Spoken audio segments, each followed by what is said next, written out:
Thanks for having me.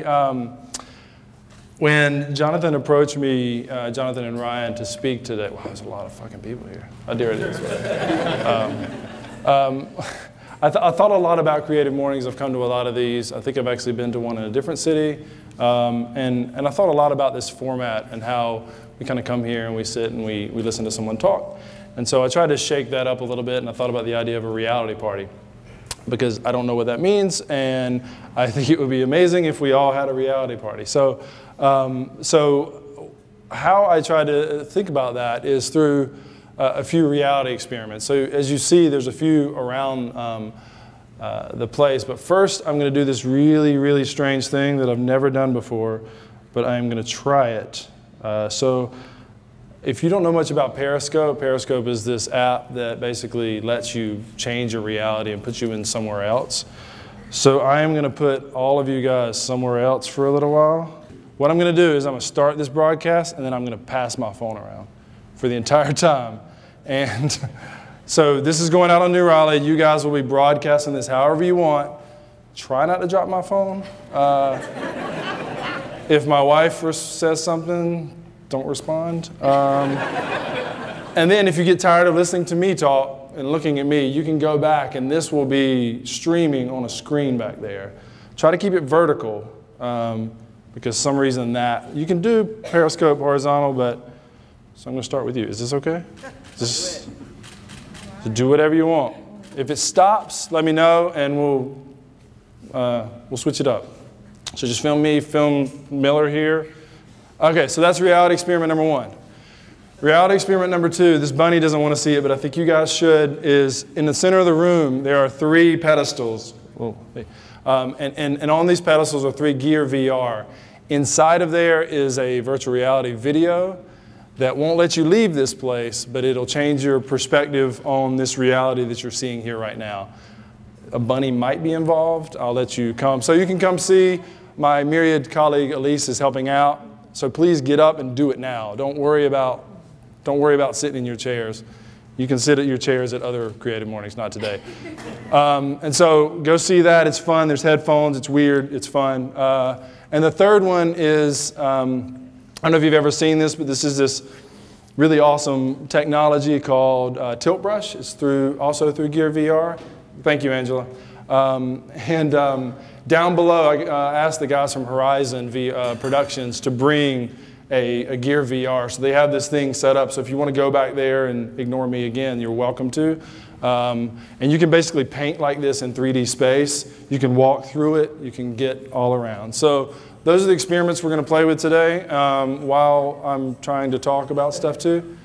The headphones are not plugged into that one yet. Well, but again, this is going to be weird. Yeah, so if I don't get through all my work, it's okay, because I hope you guys see this as a different kind of perspective on the reality of what Creative Mornings can be. So Jonathan mentioned that I consider myself a digital urbanist, and what is that? Basically, I have a background in architecture. I have an undergraduate degree in architecture and a master's in new media. So what I do a lot is I kind of combine words and kind of play around with things. So I came up with this idea that, that cityscapes and kind of motherboards look a lot alike.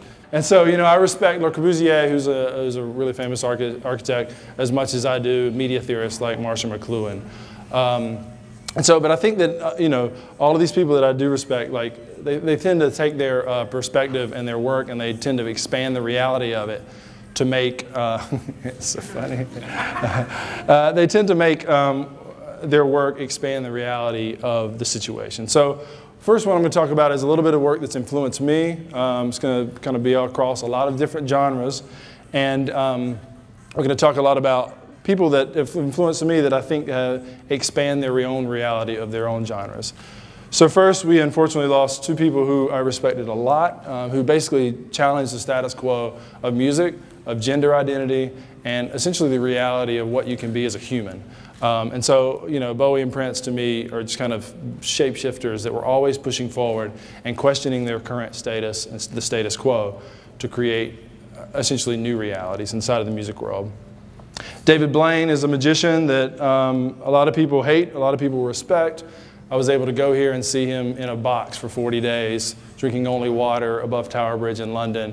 It's a crazy experiment he did that I think was really kind of breathtaking, yet also kind of strange. And a lot of his magic basically does expand this idea of what we believe is the reality of the current world. Marina Abramovich as well, another performance artist that also will do a piece of art that I think makes you question what art should be and what the reality. This is one where she stayed in the MoMA Museum. There's a great film about this, where she just stared at people for a month or more, maybe. Olaf Olafsson, who's this great kind of artist, he created this situation in the Tate Modern. Basically, it's just mirrors and smoke and light. And he created this reality in the Tate Modern that, to me, kind of expanded my mind of what a space could be. Basically, what you're seeing is in the Tate Modern, this is all glass on the ceiling, and he has these lights. And basically, what people would do is they just go lay down in an art museum, which is not something you do in an art museum typically. So. Banksy, another great artist that I respect a lot, that basically questions the urban setting. He questions what art would be, and in this case, the West Bank, he questions, the reality of the conflict between Israel and Palestine. As well, Banksy created this kind of fucked up world of Dismaland. It's basically a version of Disneyland up in the middle of England. And he curated a bunch of artists that had these kind of reality-bending sculptures and just really kind of questioning what a theme park would be, this kind of to the opposite of what Disneyland is from a beautiful kind of perspective. So if you haven't looked into this, it's a really kind of crazy situation that you should check out. Labius Woods is an architect who I respect a lot, who I don't think he's ever built anything, but he would create these situations in war-torn regions where he would kind of implement new realities onto a place that had been destroyed by war, and everything he would create was very fantastical and sci-fi. And he actually created some sets for 12 Monkeys. We all know about Escher, who basically who constantly throughout his career questioned the reality of what you see is not exactly what you get. As well as Dali, all of his paintings, of course, are very obviously surrealist. And another person I think that I've looked to a lot, that just basically, okay, he created something that questions it and pushes something one step forward. And I don't know if you remember these stereograms from the 80s. If you stare at this long enough, you'll see a Google Android. It's kind of right here in the middle.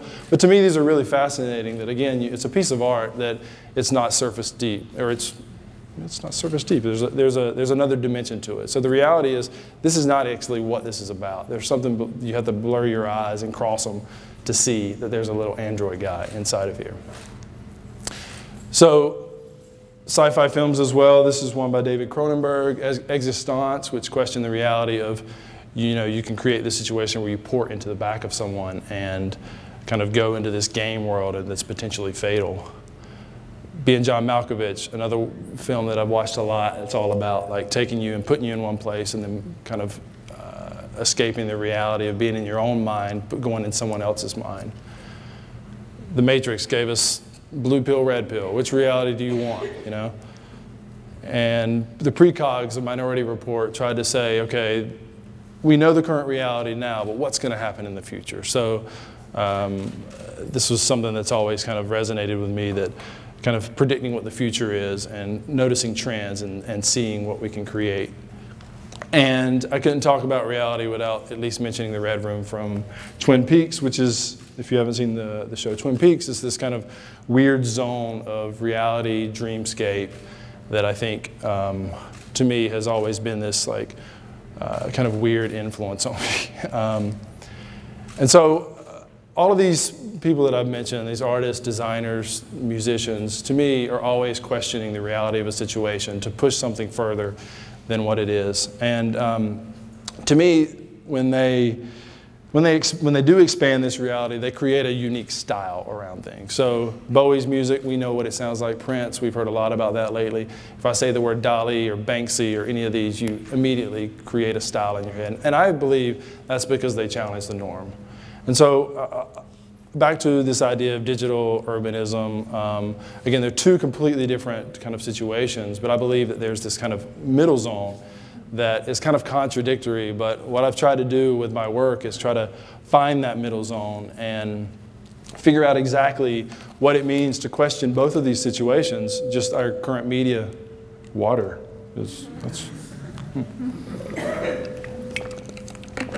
water affects media. Good. So what I'm going to show a little bit today is projects that I think are kind of hoping to be in this kind of middle realm. And what I believe in this middle realm is this idea of a hybrid reality. And in biology, the idea of hybrid biology is taking two different organisms, putting together, and you get a new organism. And then when you have a handful of those organisms that are hybrids, you put them together, you create new organisms. So you create new realities. And so what I'm hoping to do with a lot of the projects that I work on is kind of balance this half real, half digital, and just kind of question what multiple realities may look like in the urban setting and in the media setting. So back to this idea of media and cities. And hold on, sorry. Where's my phone? Okay, just checking. Is it good? You good? Cool. Hi. Is it working? Yeah, it's working back there too. Cool. Just like to check on these technology things. And people are looking weird here still too. Cool. Okay. So media and cities. Again, I believe that there's this blur in between the two, especially now as cities start to integrate technology into the urban setting. And so again, some of the projects I'll show kind of talk a little bit about that. So to me, we don't have to accept our current media reality. I think that that's what we're trying to do here, is that we all have our phones. I have my phone, but it could sit in my pocket, I could check it, or I could give it to you guys and really kind of question what the media reality of the situation is. Tina could get up and go do this and change her media reality of the situation. And so, what is our current media reality, and how can we change that through new media?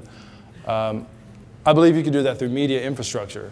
And I believe that media infrastructure is more than just the internet. So we all play on the internet every day, but what happens when we go out into the world and we have our phones, we have screens, how can we integrate that into the urban setting?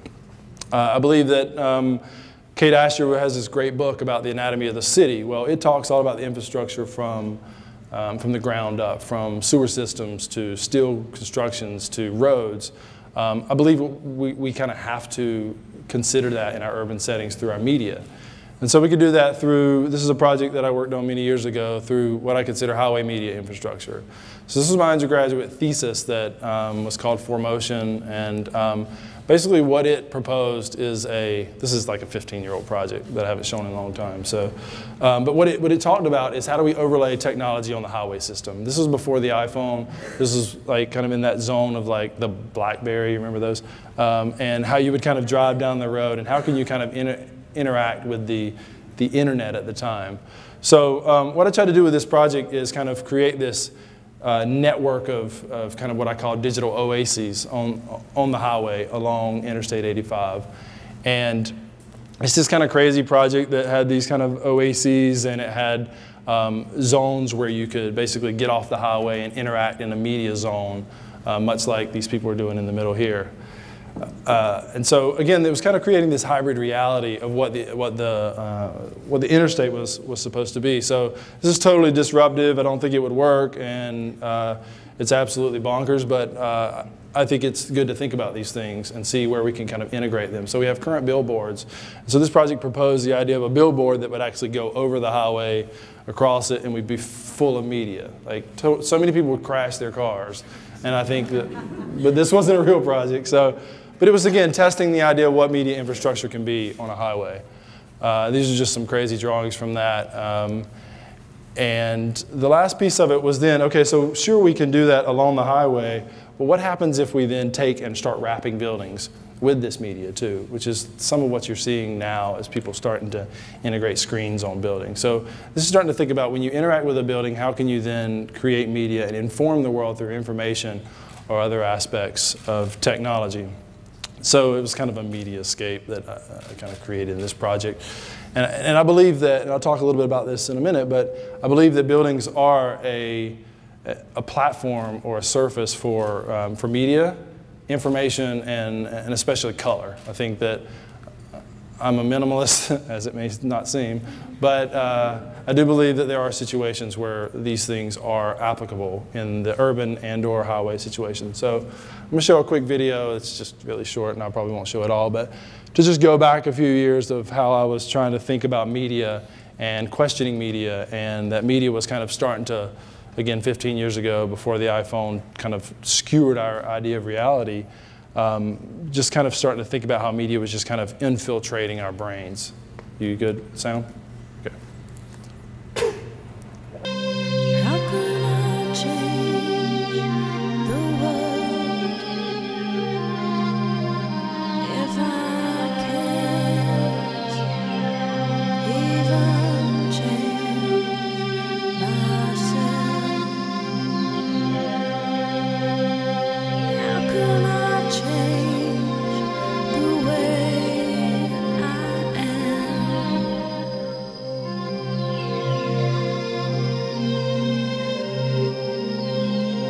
I don't know. I don't know.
So again, I was thinking a lot about the digital and the physical at that time, and so then jump forward a handful of years and back to this idea of media infrastructure. So I did a graduate project that's all about Raleigh, so you'll recognize some of this, and it was all about the idea of taking media and instead of the highway, interfacing on top of the urban reality and kind of skewering what we believe now and figuring out ways to inform citizens a bit more, similar to what I talked about how buildings and situations can be platforms for information and media.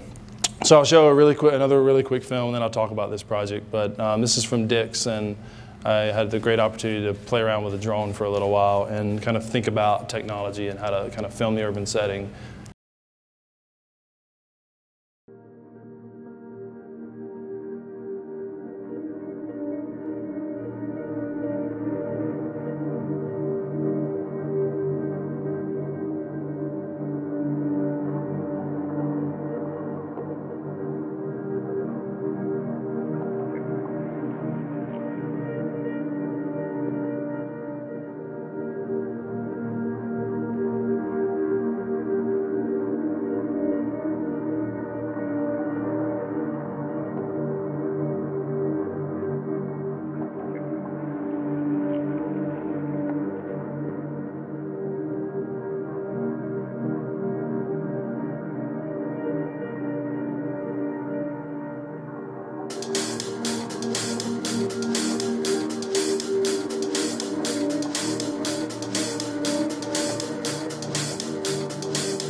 So you see these kind of intervention styles that I kind of laid out. And so each one of these I'm going to talk very quickly about, but the idea of a zone. And so these are interventions type that basically overlay on top of the current media, basically overlaying media on top of the urban setting.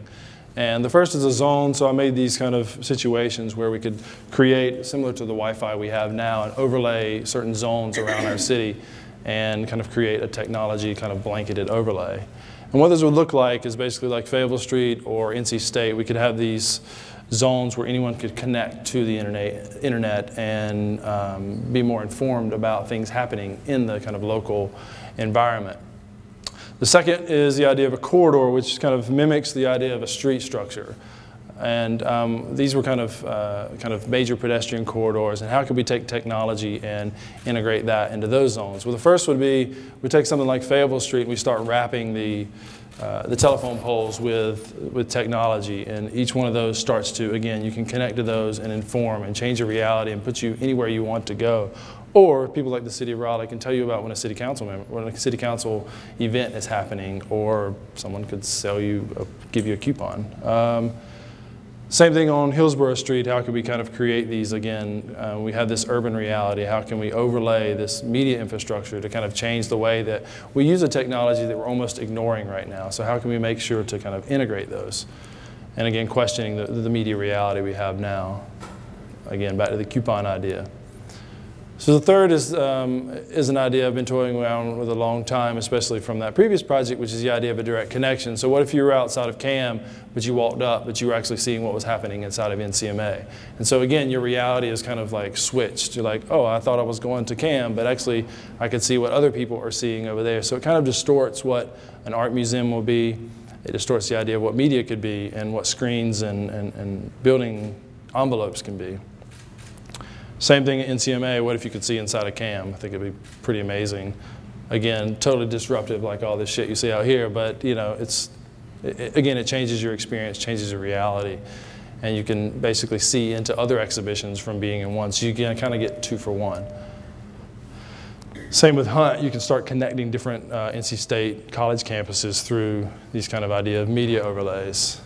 And finally, you could have this situation. This is funny. This is what this used to look like. This is the new plazas that they just redid recently, and they look so much better. Anyway, sorry. So basically, what would happen if screens? You could see what was going on at North Hills. You could see what was going on as a city council member. You could have live streams of construction cams. I think this would really change our reality in the urban setting to kind of be able to see into these digital portals across. I'm not advocating for this stuff again. I think it would, but at the same time, I think it would be really amazing to test some of this stuff in the urban environment. And the last is the idea of kind of spotting around the city with these kind of digital pavilions, or taking our kind of old bus stations and turning them into more informative places where you could learn about the history of Raleigh. You could find out when the next bus is coming. That would be amazing. And you could just kind of, again, Wi-Fi, things like that. You could start to like integrate. Other cities are doing these kind of things, so we could do the same. Digital pavilions in parks. Our buses could become these like digital media zones. And then what would happen if you started overlapping these things? You start having these zones and these media infrastructures. You know, the reality of the situation of our city would totally change. We would be more informed. We would know a lot of what's happening throughout the city. So we get these overlap of zones of this corridor coming here, with a zone overlay and this direct connect out to NCMA. You know, we could take old infrastructure like this, integrate technology into it, and again, we could find out that State beat UNC. Sorry, UNC fans. Sorry, Tom.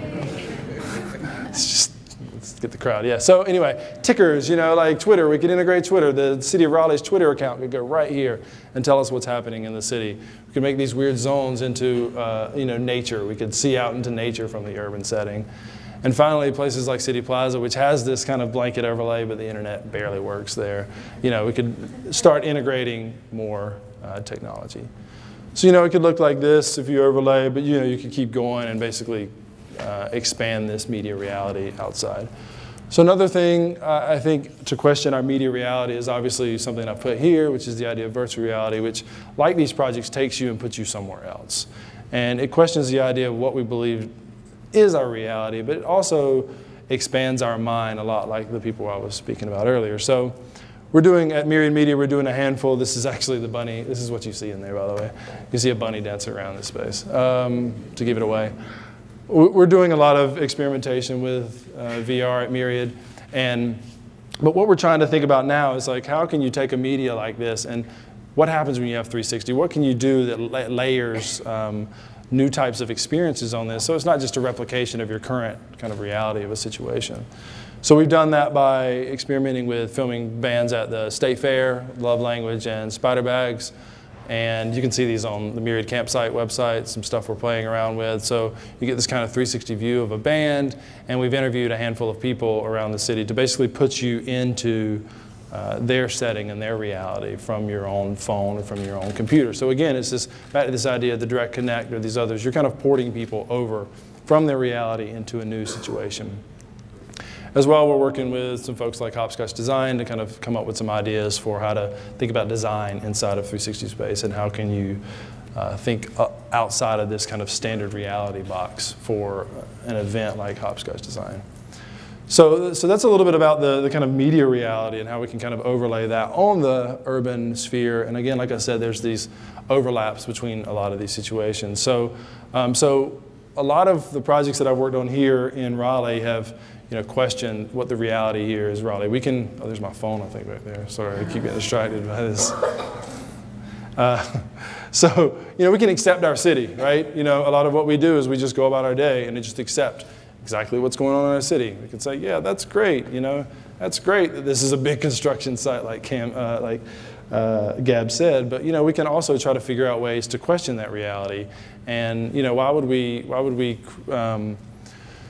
accept the norm or what we're seeing as the norm? Why not question those things? And so some of the projects I've worked on here, I think one way to do that is through urban media. And what I mean by that is the current reality of the internet is we can have dialogue with anyone at any time.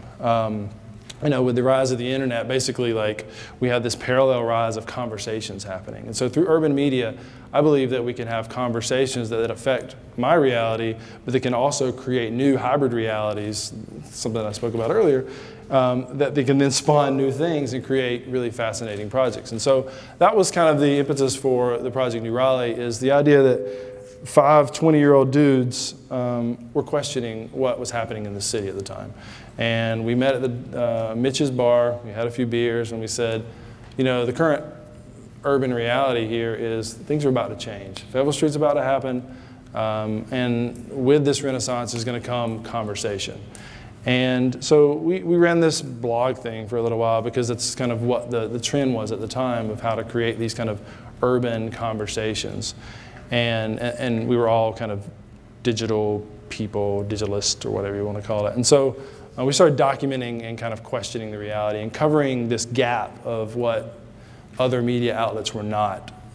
And so then this kind of idea of a blog kind of expired. And so again, we were thinking about the idea of the reality of media and how things constantly change. And so you kind of got to be kind of on the forefront of technology to kind of continue to question how to represent a city that's changing also.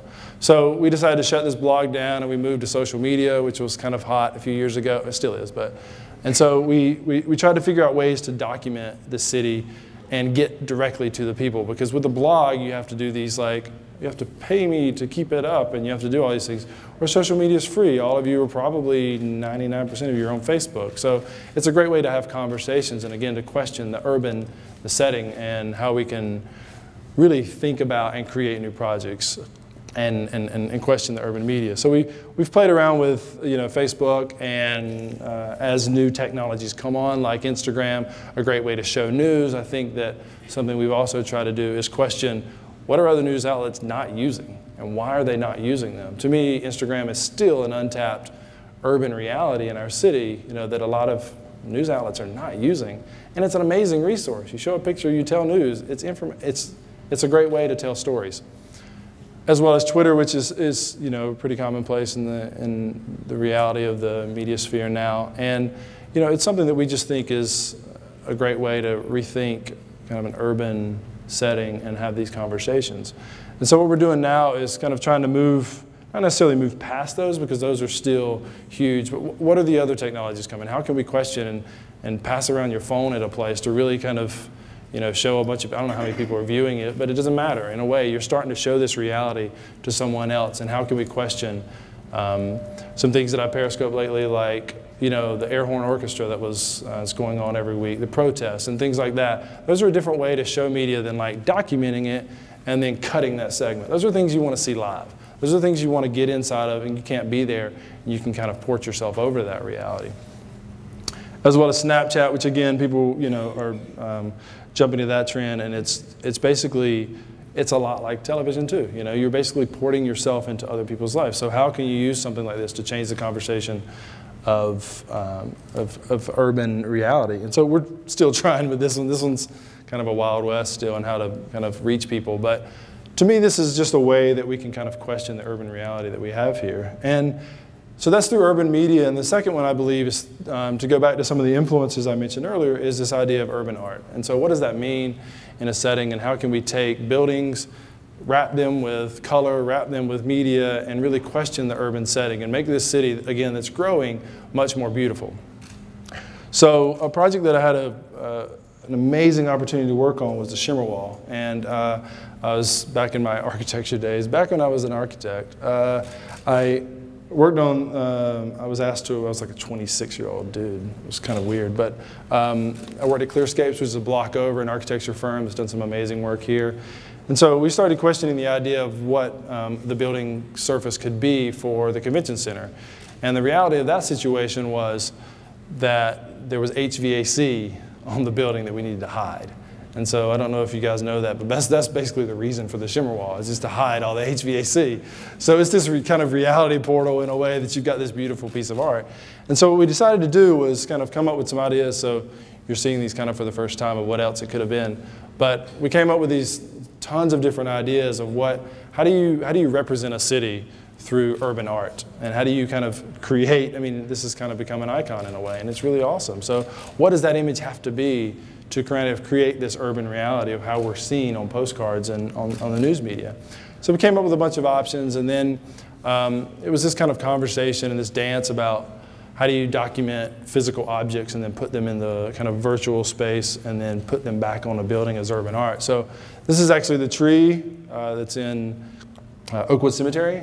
It actually does not exist anymore. It was torn down by the tornado in 2000. It came through downtown. So I'm working with Oakwood Cemetery to put a little plaque that says Shimmer Wall tree or something, like a gravestone, a tree gravestone. But you can see that this piece is basically what the Shimmer Wall became. And I think that that's, again, this project got me thinking about, back to those earlier projects about building shells and how we can kind of wrap buildings with art and with technology and information. And so that was one of the final kind of renderings, and then there's like 79,000 pixels that had to be placed to create something that I think I'm personally really proud of, and I think that's kind of set off a little bit of what I'm going to talk about next, which is combining projects like New Raleigh and this urban art reality. Is something that I mentioned a little bit about New Raleigh is that they were always just kind of questioning what's the reality and what could be next. And so one day I decided to put out a hashtag, which we all do, and in this case was just about, hey, this building is blank. Couldn't we just put a mural here? And so it started just kind of bouncing around the city and really questioning what the reality of each one of these buildings were and why were they blank. And this Goodwill, this side of this building, the death and taxes, bolted. Like, why can't we figure out ways? I'm not saying we advocate for all of these to be color, but the reality is our urban setting can be really bland, and people complain about stucco and potentially brick everywhere. So why not layer another piece of information or color?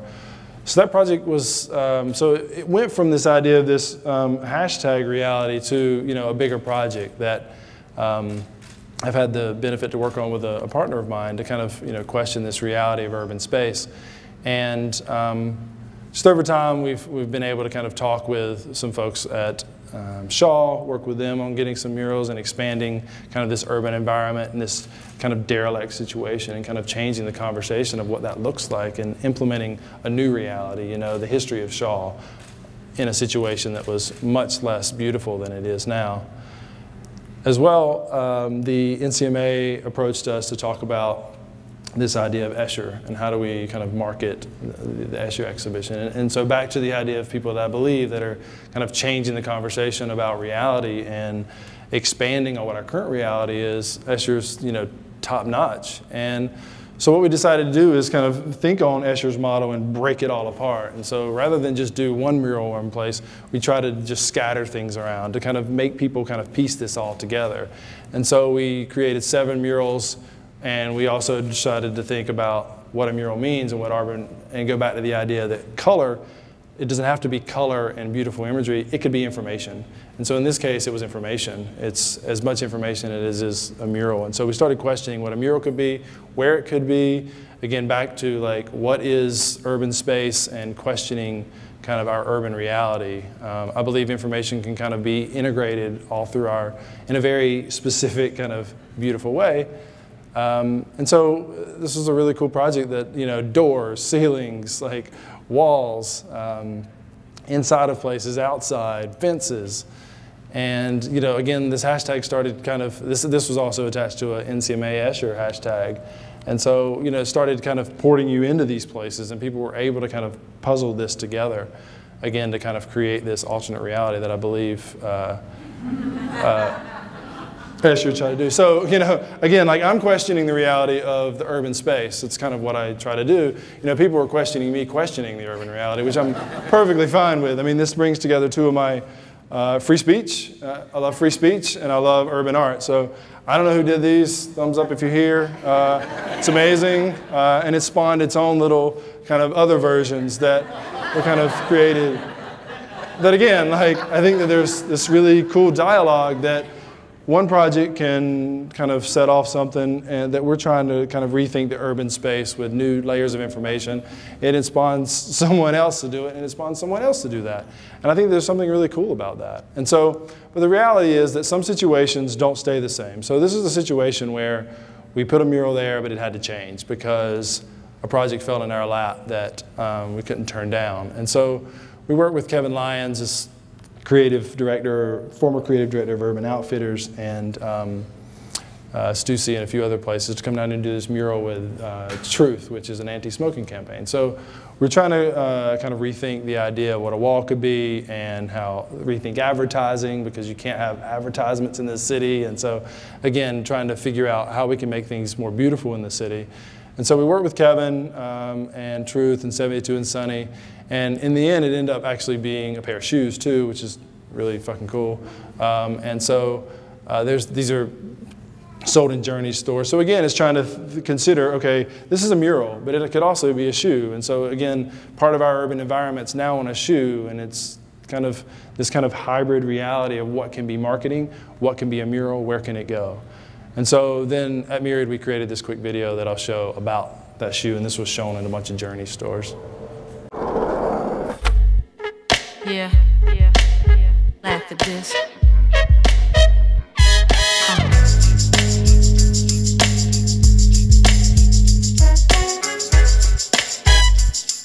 And it goes a little something like fast forwarding past the chore of adoring thee, past the crass, blasphemous, truth or dare, the blaring horn, press fast forward. So again, this is kind of one of those kind of overlaps of urban space, media, and kind of what marketing can be.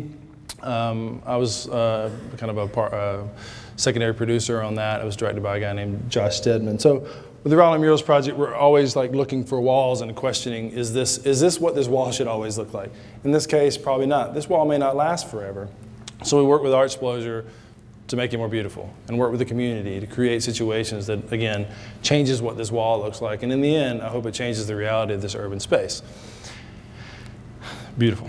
So another video I'll show really quickly, and I only have a few more slides. But this is a video that, again, kind of meshes this physical and urban, physical and digital kind of space. So this is a little promo video we did at Myriad as well, to kind of promote the Murals project.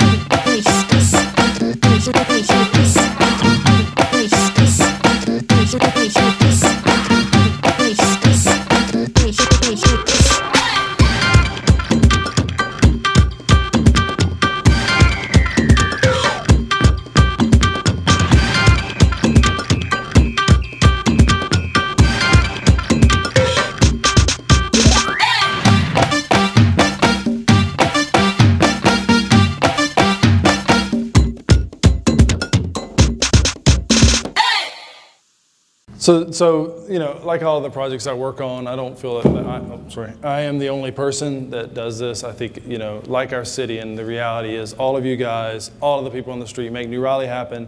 They make Raleigh Murals Project happen. So this project kind of exemplified that, of showing all of these people. So that's the kind of hero video, we call it, that I produced, and Tina, who's sitting right here, directed. But we also created all these little pieces we're releasing on Myriad Media to kind of, again, to port you into where all these murals are through media across the city. So the last thing I'll talk a little bit about in my last 3 minutes is this idea. So from New Raleigh, this idea of this kind of hybrid reality spawns other realities. And these other little kind of organisms grow out of it that are their own little hybrid realities, like the Murals Project. And then out of that, something called Flight recently spawned. And so Flight is an organization that Pam, I think, talked a little bit about last week. Pam, who's in the second row here, who owns Deco, talked about, but I think she talked a lot about the organizational aspects of this project, and I'm just going to actually announce 3 projects today, which we're really excited are going to kind of, we hope, change the conversation in the urban setting a little bit more than how the Murals Project had. And so, Pam and I discussed the reality of this urban situation and the art scene we have here, and some of the issues which, you know, we're working with the city on is money and time, and how can you, you know, and government regulations. So how can you get past those? We thought we could get around at least one of those by funding these projects. And so Pam and I are working on funding some projects and changing the kind of reality. So the first is this really cool project that's coming in next month by Lincoln Hancock.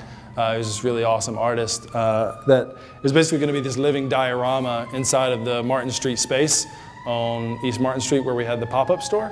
And so coming in the next month, you're going to think about the idea of, or the reality of what an inside of a storefront could, or inside of a store could be. It's not going to be a store for a little while. It's going to be an art piece. And so we may do a handful of these art pieces in this space over the next year or so. The second, which I can't fully show, but I'll show a little bit, is this really awesome mural that we're doing with David Eichenberger. And it's really questioning and connecting downtown Raleigh and the idea of what the side of a house. This is actually on the side of a house, which I've never done a mural on the side of a house. So again, the urban reality is we're doing murals on different places. Now we've got a house. And so we're going to kind of announce, or that's going to come this summer. And the final is we're working with the City of Raleigh, Marbles and Art Space, onto something that is going to be really cool in the urban setting, that also thinks a little bit about aspects of the urban setting and how, pieces of it can be, I can't say much, but pieces of it can be questioned, and what can be art? Can the art, again, back to the ceiling, the urban reality is where can be art, where can information and all of that go?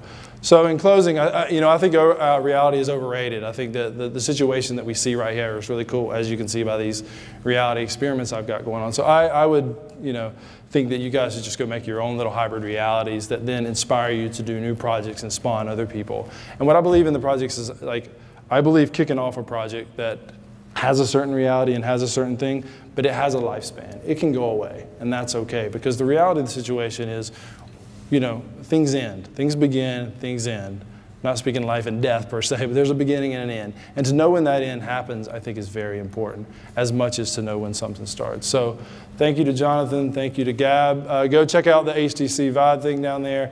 Check out this dancing bunny thing. And so thank you. Thanks for having me. This was fun.